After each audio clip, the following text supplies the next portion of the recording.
In a quiet coastal village where wooden homes faced his days followed a gentle rhythm.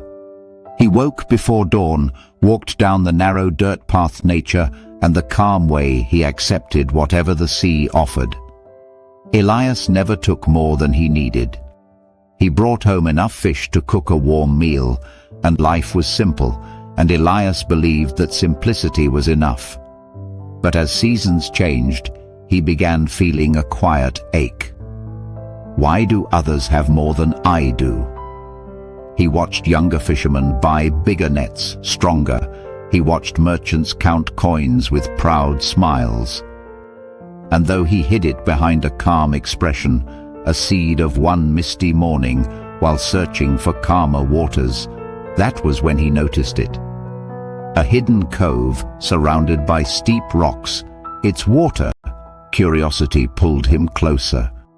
The surface shimmered like liquid glass, untouched by. Elias felt his heartbeat rise as he cast his worn net into the. Within moments, the net grew heavy, far heavier than. Straining every muscle, he pulled it up, gasping as dozens. Their scales reflected the dim sky like scattered coins. Elias stared at them, breathless. It was more than he had seen in weeks, more than most. At first, he felt gratitude. But gratitude quickly twisted into excitement, then into, what if this cove never runs out? What if I come here every day? The idea wrapped around him like a warm rope. The next morning he returned before dawn, not even again his net overflowed. The day after that, the same.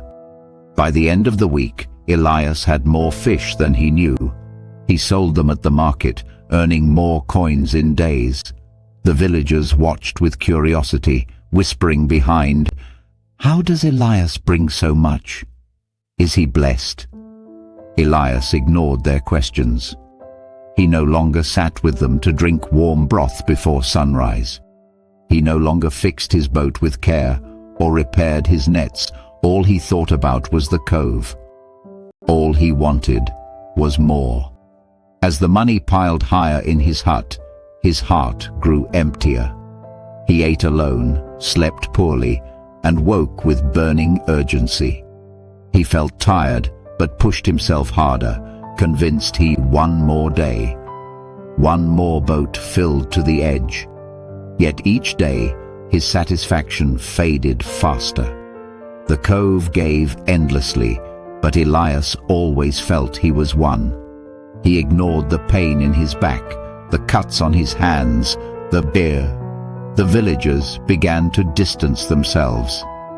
His kindness faded, replaced by suspicion and silence. He stopped sharing stories, stopped smiling, stopped. He was consumed. One evening, as he prepared his nets, the wind howled.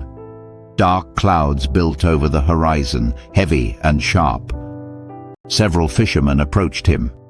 "Elias, the sea will be angry tomorrow. Stay on shore. No fish is worth your life." Elias waved them off, already thinking about the next catch. He barely slept, rising long before dawn. The sky was black, the wind fierce, the waves pounding the shore. But Elias refused to lose even a single day at the cove. He pushed his boat into the storming sea, his breath shaky. The journey was brutal. Waves slammed against the wooden hull. Salt water stung his eyes. Thunder cracked overhead, yet he rowed harder. At last, through the chaos, he saw the silver glow of the cove. It shimmered beneath the storm like a treasure calling his name. Ignoring the violence around him, Elias cast his net, with the net sank deep, catching something heavy below. His heart raced. He pulled with all his strength, rain blinding his eyes, wind, but the net would not move. The storm raged harder, tossing the boat like a leaf. Still, Elias refused to release the net. He pulled again, teeth clenched, driven by a hunger that, then, with a sharp snap, the net tore apart.